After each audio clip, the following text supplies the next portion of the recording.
on it. Speed had a really good performance on it one game.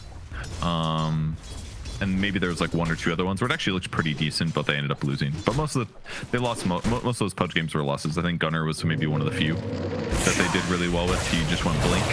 As his like mid-game transition with BKB, he didn't mess around with Ags at all.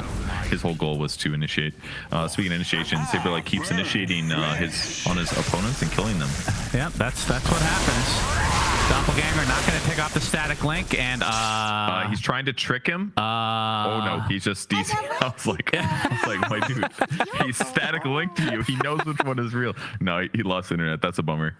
That's the ultimate mind game right there.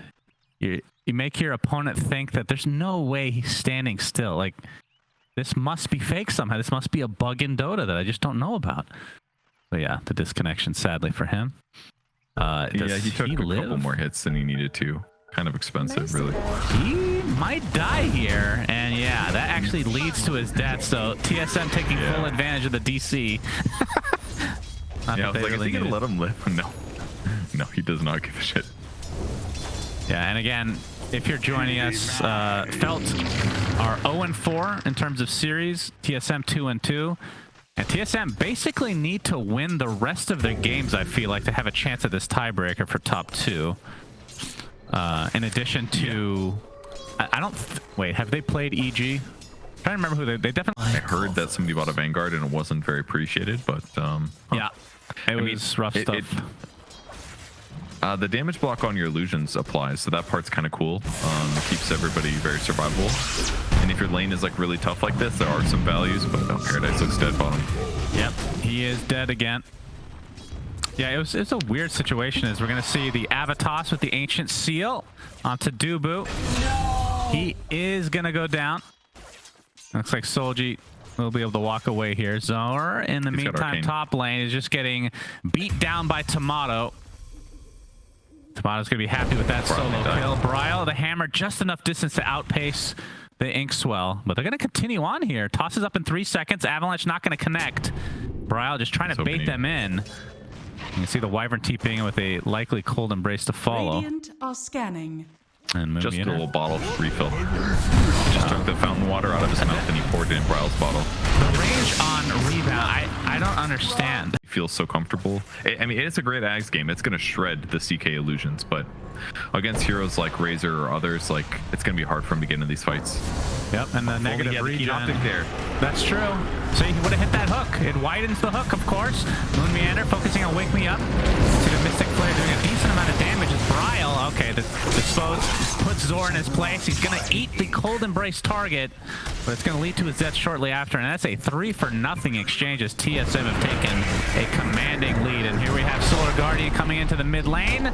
They're trying to get the team wipe the old-fashioned way globally as Solji is dead. So the only remaining member is that PL in the bot lane. Yeah, I think that team fight is a perfect example of how effective Pudge is without mobility items in the mid game. Like, he can try to land his stuff, but it's not always reliable.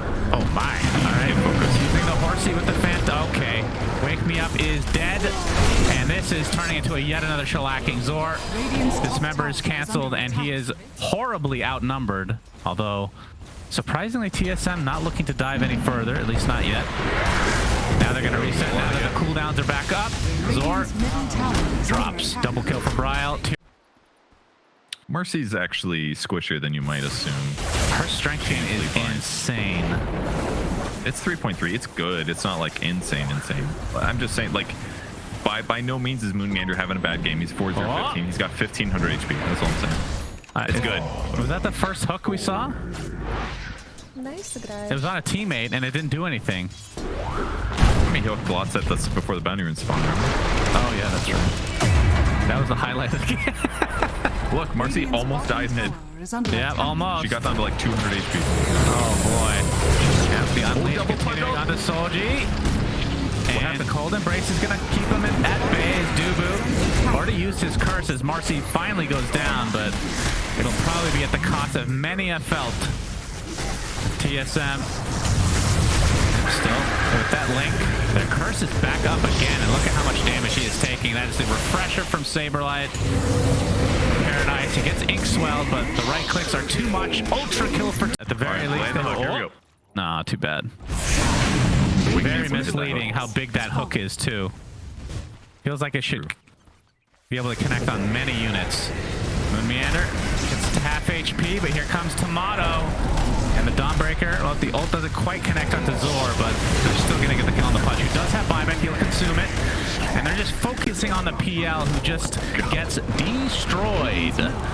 Now MoonMeander onto REM. Off the hook. He got it! He got it! And he's dead. GG's called.